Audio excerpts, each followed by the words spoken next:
디모데전서 6장 15절과 16절 두 구절 말씀이에요. 오늘은 우리 한번 두 구절 말씀을 같이 나누셨으면 좋겠습니다. 15절과 16절 함께 읽습니다. 시작.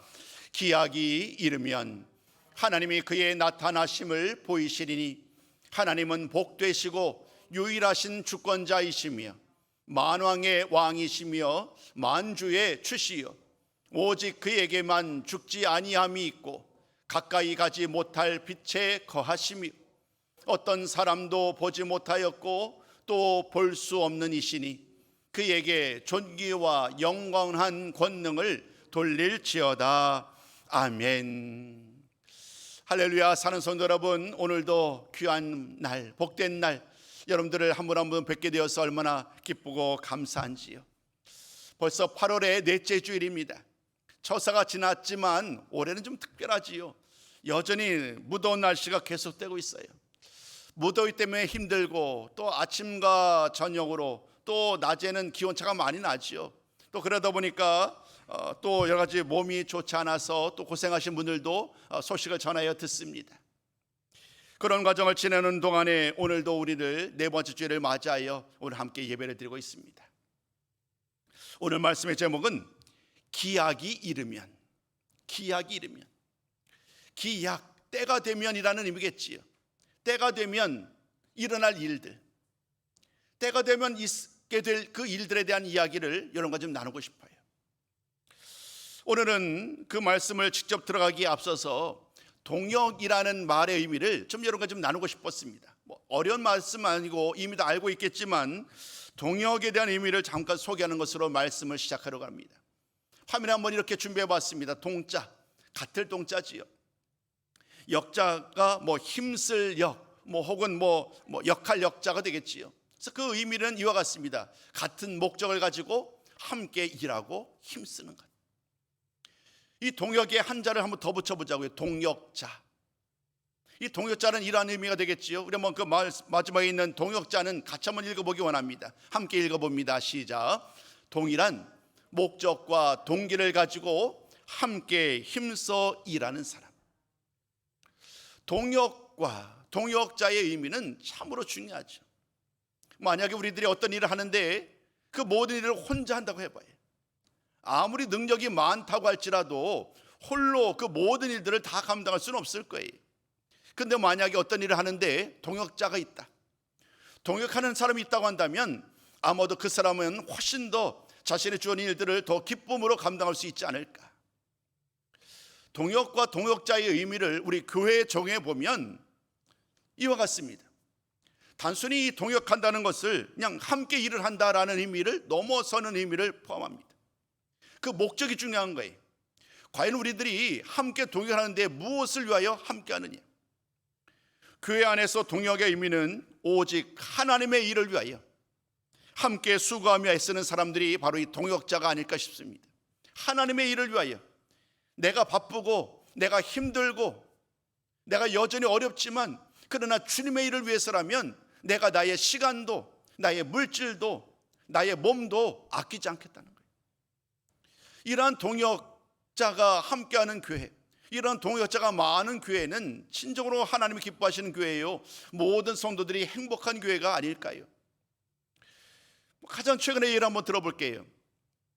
얼마 전에 갑자기 지하에 배관이 터져버렸어요. 교회를 한 9시 한 10분 정도에 출근했는데 느낌이 이상해요. 냄새도 좀 좋지 않은 냄새가 나고 아니나 다를까 이미 그런 경험이 있었기 때문에 지하를 내려가 보니까 그냥 한마디로 물이 한강수가 되었어요. 지하에. 작은 것이라면 그냥 혼자 감당해 왔고 충분히 그럴 수 있겠지만 이번 같은 경우는 너무나도 많이 쏟아져 내렸어요.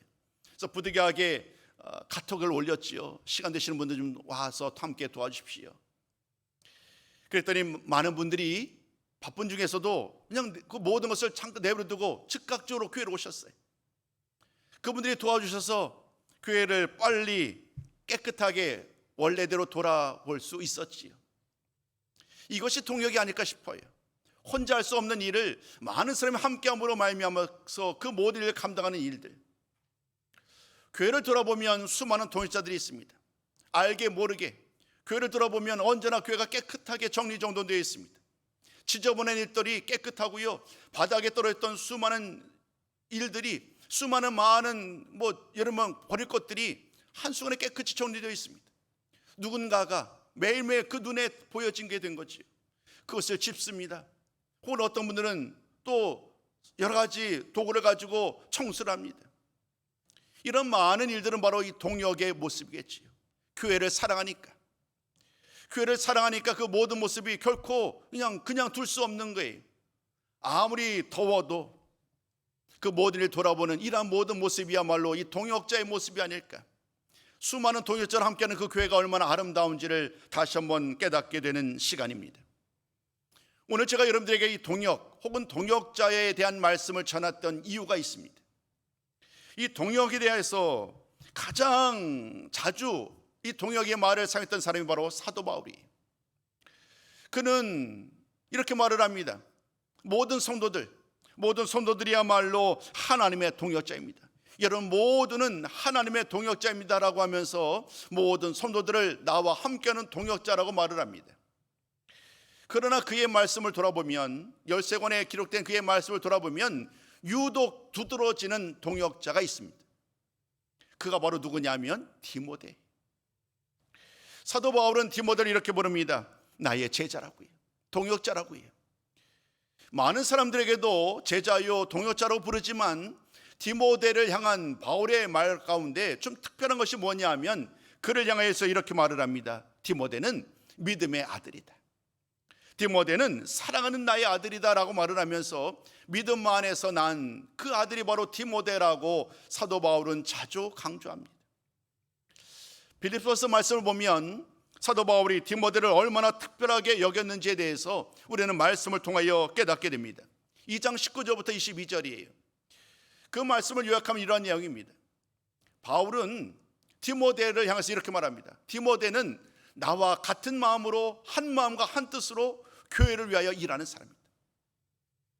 그 역시 바쁜 사람이었어요. 그 역시 해야 될 일이 많은 일이었지만 하나님의 일을 위해서 자신의 일을 포기합니다. 마치 바울처럼 디모데도 자신이 해야 될 일들, 자신이 즐거워하고 자신의 일에만 집중하는 그러한 세대 가운데 자신의 일은 뒤로 하고 하나님의 일을 위해서 앞장섭니다. 하나님의 일을 위하여 심지어 복음을 위하여 수고하는 것을 아끼지 않습니다. 빌립보서 2장 19절 이하 22절 말씀 중에 특별히 우리 한번 22절 말씀만 같이 한번 나누기 원합니다. 바울은 그에 대해서 이렇게 말을 합니다. 우리 함께 읽어봐요. 자, 시작. 디모데의 연단을 너희가 하나니 자식이 아버지에게 함같이 나와 함께 복음을 위하여 수고하였느니라. 디모데는 바울과 마음이 통했던 사람이에요. 하나님을 향한 그 열정, 하나님을 향한 그 사모함, 오로지 하나님을 바라보는, 오로지 교회를 향한 그 마음이 디모데도 똑같았어요. 그래서 그는 디모데를 반기는 거예요. 디모데를 통하여서 더 많은 일을 행하기를 원하는 것입니다. 때가 이르렀습니다. 이제 사도 바울은 이미 나이가 많습니다. 그의 모든 사역은 이제 마지막을 향하고 있습니다. 그 과정 속에서 이제 바울은 그의 시선을 돌려서 마게도냐로 올라가게 됩니다. 그때 사도 바울은 디모데를 에베소에 남겨두게 됩니다.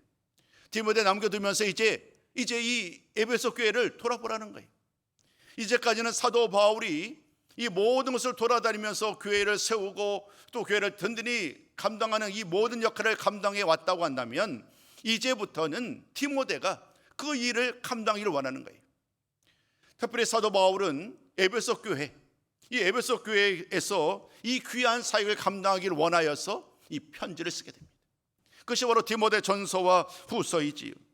이 디모데 전서를 통하여서 이제 사도 바울은 그에게 권면합니다. 어떻게 교회를 다스려야 하는지, 교회를 이끌어갈 때의 어려움은 무엇인지, 그 어려움이 있을 때에 어떻게 그 어려움을 극복할지, 그리고 교회를 이끌어감에 있어서 어떠한 자세를 취해야 될지 아주 소상하게 그에게 말씀을 전합니다.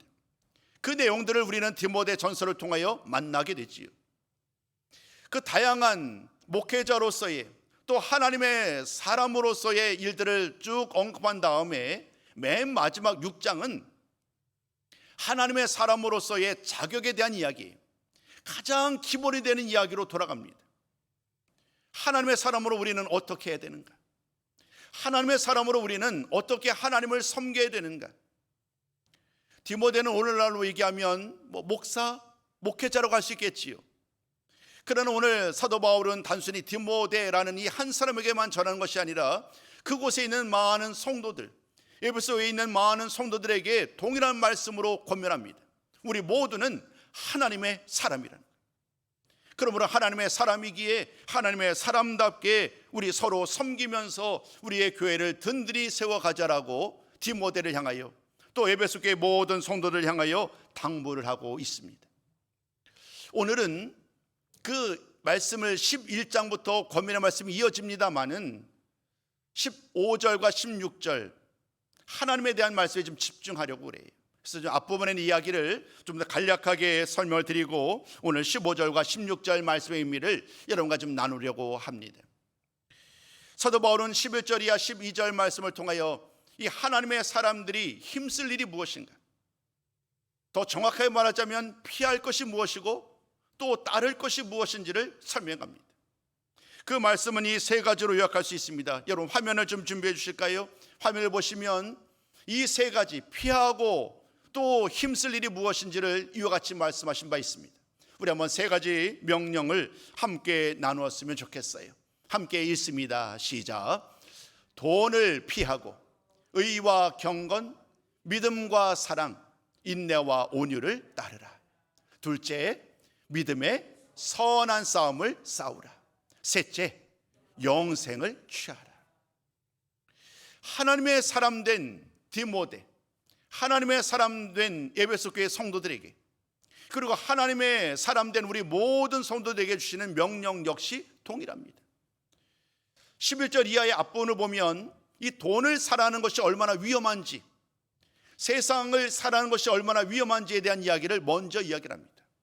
그 말씀을 바탕으로 오늘 11절과 12절 말씀이 이어지는 거예요. 그래서 우리는 피할 것이 있는데 돈을 사랑하는 것, 세상을 사랑하는 것을 우리는 피해야 된다. 하나님의 사람인데 어떻게 돈을 사랑할 수 있겠는가? 세상과 하나님을 겸하여 섬길 수 없다고 하셨던 주님의 말씀이 이 말씀에도 동일하게 적용되는 거예요. 하나님을 사랑하든지 세상을 사랑하든지, 하나님을 사랑하든지 돈을 사랑하든지 둘 중에 하나만이 가능한 거예요. 하나님의 사람이라면 그러므로 마땅히 돈을 사랑하는 이 일에서 떠나서 마땅히 하나님을 사랑하는 일에 힘써야 한다는 말을 사도 바울은 강조합니다. 그 하나님을 사랑하는 것, 그 과정 속에서 우리는 의와 경건, 믿음과 사랑, 인내와 온유를 따라야 하고 또 믿음의 선한 싸움을 싸워야 하고 영생을 취해야 한다라고 호소하고 있는 거예요.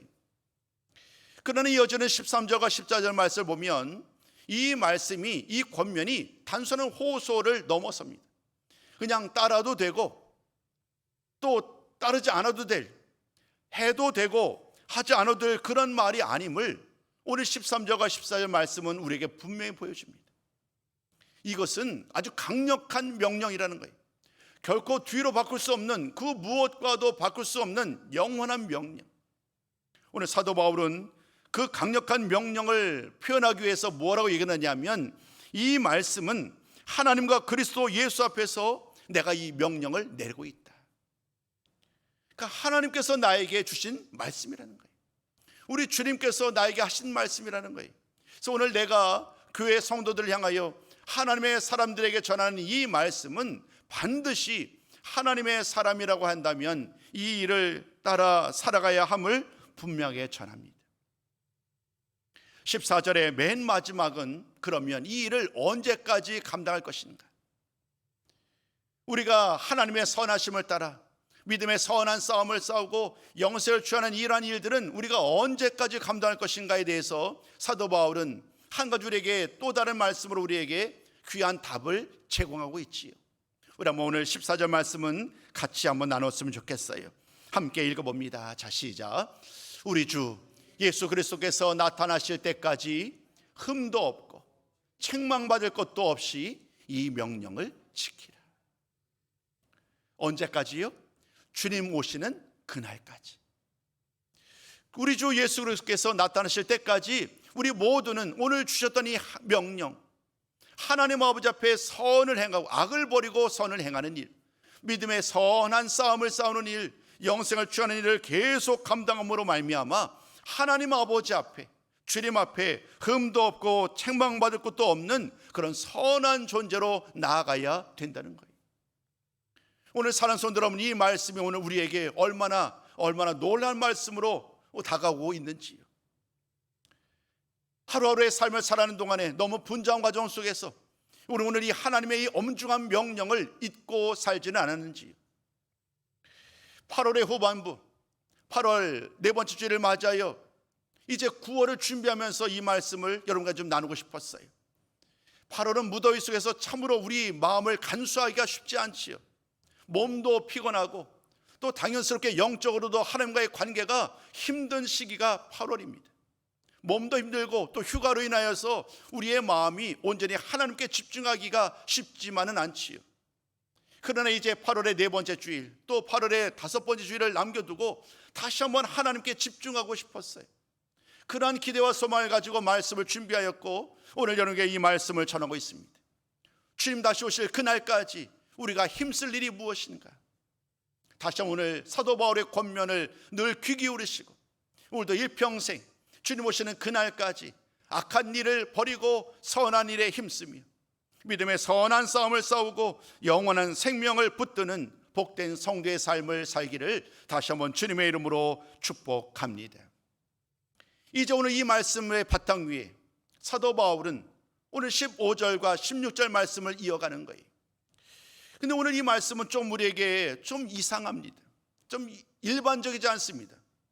주님 다시 오실 그날에 대한 이야기를 하면서 이제 우리가 어떻게 살아가야 되는지를 말씀했는데 갑자기 사도 바울은 하나님에 대한 말씀으로 말씀을 방향을 틀어갑니다.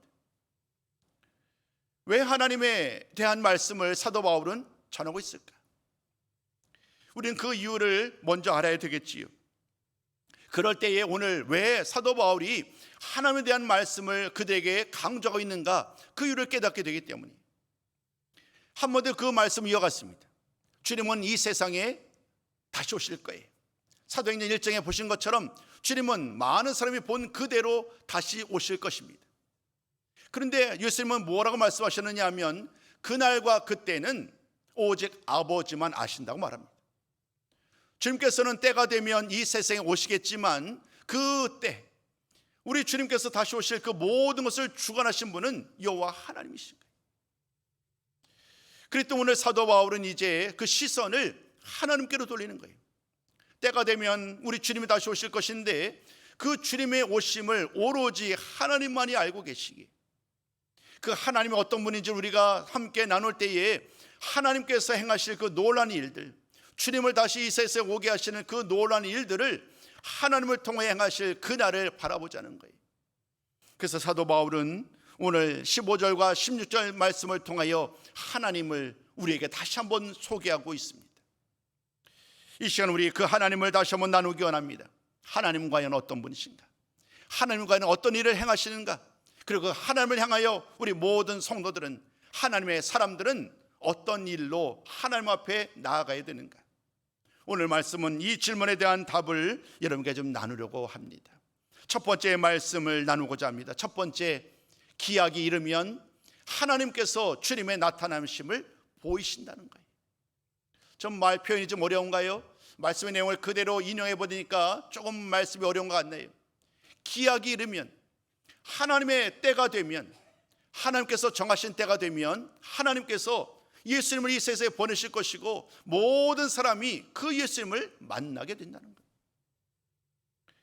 이 일을 행하시는 분, 그분이 바로 하나님이시기에 우리 모두는 그 하나님의 그 하나님 되심을 우리가 마음껏 누리고 또 다시 한번 하나님의 하나님 되심을 우리가 돌아봐야 되지 않겠는가? 사도 바울은 오늘 본문에서 그 하나님을 우리에게 소개합니다. 우리가 믿는 하나님, 우리가 찬양하는 하나님, 그 하나님은 어떤 하나님이실까? 오늘 사도 바울이 고백하는 하나님을 함께 만나는 시간 되셨으면 좋겠어요. 첫 번째, 사도 바울은 그 하나님을 이렇게 소개합니다. 하나님은 유일한 통치자시다. 여러분, 이 말씀을 로마 시대를 배경으로 한번 보시자고요. 로마 황제. 우리가 많은 영화를 보시잖아요. 로마를 배경으로 하는 많은 영화를 봅니다. 저 역시 그런 영화를 좋아합니다. 그런 영화를 늘상 바라보는데, 그 당시 이 말씀을 선포됐던 당시는 로마 황제가 모든 나라의 왕으로 다스리던 시대였어요. 만왕의 왕으로, 만주의 주로 오로지 높임을 받을 수 있는 유일한 이름은 바로 이 황제였어요. 로마 황제는 마치 신과 같은 존재였지요. 근데 오늘 사도 바울은 말을 하는 거예요. 하나님만이 유일한 통치가 된다. 로마의 황제가 아니라 우리 하나님만이 우리를 다스리시는 유일한 분이다라고 말하는 거예요. 15절에는 그에 앞서서 한 가지 말씀을 더 전하지요. 하나님은 복되시다. 하나님은 복되시다는 말씀을 먼저 언급을 합니다. 여러분, 복이 무엇인가? 만복의 근원이시라는 이 말씀을 통하여 하나님은 우리 모두를 선함으로 은혜 가운데 인도하시는 분, 그분이 바로 여호와 하나님이시지요. 그래서 하나님만이 복 자체이시며 복의 근원이심을 오늘 우리는 이 첫 번째 말씀을 통하여 깨닫게 됩니다.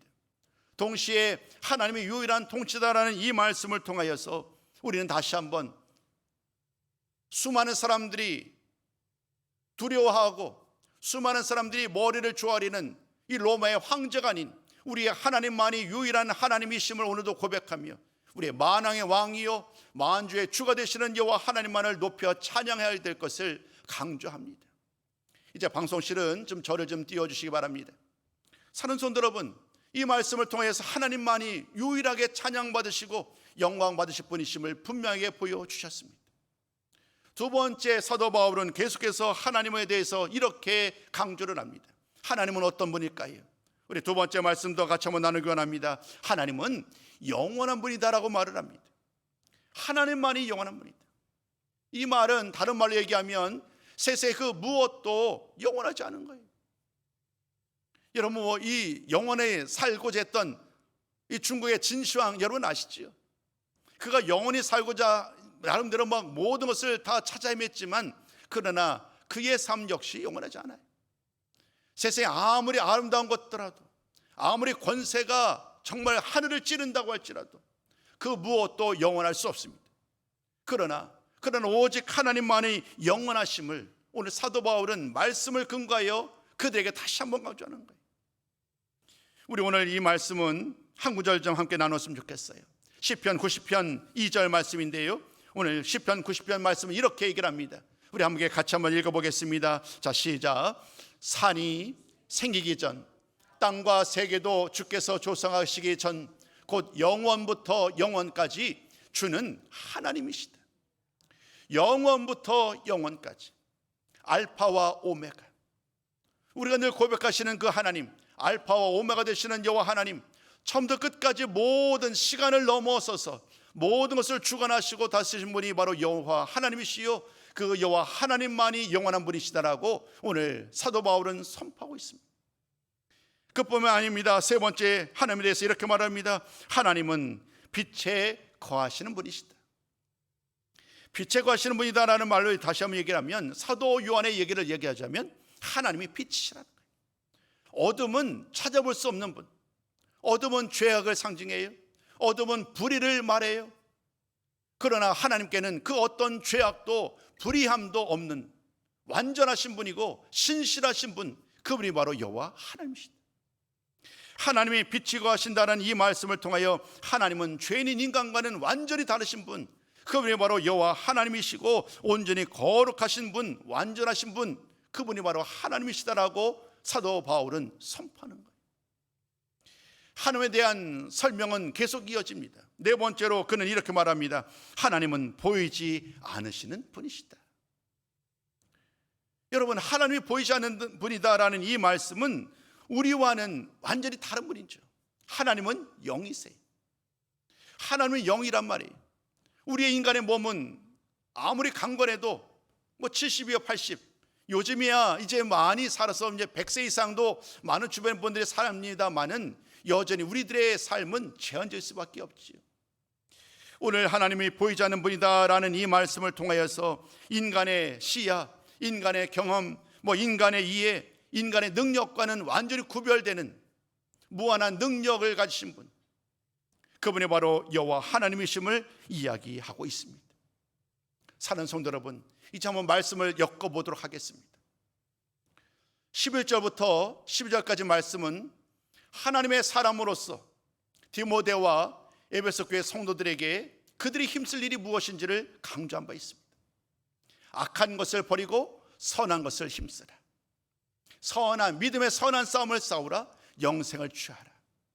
이것이 하나님의 사람인 우리들에게 주신 하나님의 명령이에요. 그리고 이 명령은 예사로운 명령이 아니에요. 하나님 앞에서, 예수 그리스도 앞에서 주신 명령이기에 우리는 주님 오시는 그날까지, 우리가 이 세상을 살아가는 그날까지 날마다 힘써 감당해야 될 그 명령임을 우리 다시 한번 말씀을 통하여 나누고 전하고 들을 수 있었습니다. 이제 사도 바울은 그 말씀을 전하면서 주님 다시 오실 그날까지 이 귀한 일을 감당해야 되는데, 특별히 그 일을 이루실 하나님, 그 하나님께 말씀을 집중하였습니다. 우리 하나님이 어떤 분이신지, 주님을 이 세상에 다시 오게 하시는 분, 그 하나님이야말로 유일한 통치자가 되시고 영원한 분이 되시고 세상 그 무엇과 비교할 수 없는 온전히 거룩하시고 능력이 많으신 분, 그분이 바로 하나님이시라고 말씀을 드렸습니다. 이제 모든 말씀은 마지막 결론으로 이어집니다. 그 결론의 말씀이 바로 16절인데, 이 두 번째 말씀을 통하여 그 결론의 말씀을 대신하고자 합니다. 16절 말씀에 앞서서 두 번째 단락의 제목을 우리 함께 나눴으면 좋겠습니다. 함께 읽어봅니다. 자, 시작. 그러므로 하나님께 영원히 존귀와 권능을 돌려야 한다. 이 모든 일을 이루시는 분이 하나님, 그 세상 무엇과도 비교할 수 없는 그 전능하신 하나님, 무한한 능력의 하나님이 이 모든 일을 반드시 행하실 것이기에, 주님을 반드시 이 세상 가운데 다시 오시게 하실 것이기에 우리 모두는 그 하나님 앞에 존귀와 찬양과 영광과 권능을 올려드려야 된다는 것. 그 말씀이 바로 오늘 16절 말씀이지요. 우리 한번 16절 말씀을 다시 한번 좀 읽어볼까요? 우리 화면에 좀 16절 말씀을 좀 띄워주시기 바랍니다. 우리 한번 같이 한번 16절 말씀을 읽도록 합니다. 함께 읽습니다. 시작. 오직 그에게만 죽지 아니함이 있고 가까이 가지 못할 빛에 거하시고 어떤 사람도 보지 못하였고 또 볼 수 없는 이시니 그에게 존귀와 영원한 권능을 돌릴지어다. 아멘. 여러분, 하나님의 사람으로 우리가 해야 할 일이 뭘까요? 하나님의 주신 명령을 열심히 감당하는 것, 이것이 첫 번째예요. 두 번째는 뭘까요? 그 놀라운 일을 우리에게 주신 하나님, 그 하나님 아버지 앞에 내가 할 수 있는 최선을 다하여서 존귀와 찬양으로 영광을 올려드리는 일입니다. 한 가지 더 말씀을 드려야 되겠네요. 오늘 본문의 사도 바울은 하나님의 이름을 들어가면서 하나님을 찬양하라고 말씀하고 있습니다. 하나님이 얼마나 놀라운 분인지, 하나님이 영원한 분이고 하나님이 참으로 무한한 분이다라고 하나님의 이름을 찬양한 바 있습니다. 그러나 잊지 말아야 될 것은 이 이름을, 이 찬양을 받으신 분은 우리 주 예수님도 동일하다는 거예요. 그러니까 하나님 따로, 예수님 따로, 성령님 따로가 아닌 거예요. 여기서 하나님의 이름으로 선포될 때에 그 이름은, 그 존귀함과 영광을 받으시는 분은 하나님과 예수님, 성령님이 동일하신 거예요. 하나님의 이름만이 높여진다고 해서 예수님과 성령님이 그 권세와 능력이 약해지는 것이 아니라는 거예요. 우리 모두는 하나님, 우리 예수님, 그리고 성령님을 날마다 동일한 이유로 찬송하며 영광을 돌려야 할 줄로 믿습니다. 그 말씀을 요한계시록이 이렇게 증거하고 있습니다. 요한계시록 5장 13절과 14절 말씀은 하나님과 예수님을 얼마나 극진히 찬송하는지 참으로 아름다운 노래로 하나님께 찬송을 올려드리고 있습니다. 우리 한번 이 말씀도 마지막으로 함께 나누기 원합니다. 함께 읽습니다. 시작. 내가 또 들으니 하늘 위에와 땅 위에와 땅 아래와 바다 위에와 또 그 가운데 모든 피조물들이 이르되 보좌에 앉으신 이와 어린 양에게 찬송과 존귀와 영광과 권능을 세세토록 돌릴지어다 하니 내 생물이 이르되 아멘 하고 장로들은 엎드려 경배하더라. 아멘. 여러분, 이 광경이 뭐냐면요, 하늘에서 예배의 자리예요. 하늘에서 예배의 자리가 펼쳐졌어요. 하나님 아버지 앞에 예배를 드리는데 그 예배가 이제 하늘에서의 찬양이 모든 땅에서도 함께 울려 퍼지는 거예요. 마치 메아리처럼 하늘에서의 보좌에서 24장로들과 네 생물들이 하나님을 찬양할 때에 수많은 사람들이 모든 땅에서 아멘 아멘 하면서 함께 화답하는 찬송이 메아리치는 거예요. 오늘 우리들이 드린 예배도 다르지 않아요. 우리들이 드리는 이 예배는 오늘도 우리가 아버지 앞에 기도로 찬소로 하나님을 찬양할 때에 하늘에서도 하나님께서 또 함께하는 많은 사람들이 아멘으로 화답하며 여전히 영원토록 살아계신 하나님을 함께 더불어 찬송하는 줄로 믿습니다. 이제 모든 말씀의 결론은 한 가지입니다. 하나님의 사람된 우리들에게 하나님은 사도 바울의 입을 통하여 두 가지로 명령을 하셨어요. 그 첫 번째 명령은 이미 살펴봤던 11절과 12절의 이야기였지요. 악한 것, 돈을 사랑하고 세상을 사랑하는 이런 모든 것과 모든 악한 것들을 이제는 완전히 다 떨쳐버려야 되고 오직 선한 일을 힘쓰자, 믿음의 선한 싸움을 싸우자, 영생을 취하자라는 이 말씀이 오늘 하나님의 사람, 하나님의 백성된 우리들을 향한 하나님의 명령이에요. 그리고 그 귀한 은혜의 말씀을 주님 오신 그날까지 감당해야 되는데, 주님 오시는 일들이 우리에게는 얼마나 큰 은혜요 복인지, 하나님께서 반드시 그 놀라신 능력의 하나님이 이 일을 행하실 것이기에 우리는 그 하나님을, 그 주님을 마음껏 우리의 모든 것을 다하여 찬송을 드려야 한다는 이 두 가지 결론의 말씀이었습니다. 다시 한번 이 말씀을 마음에 깊이 새기시고 우리가 이 세상을 살아가는 동안에 이 두 가지 명령을 힘써 감당함으로 말미암아 다시 오실 주님을 기쁨으로 맞이하는, 그리고 하나님 앞에 동일하게 어린 양 되신 예수님과 더불어 함께 찬송과 영광을 돌리는 평생의 삶을 살아가시기를 주의 이름으로 축복합니다.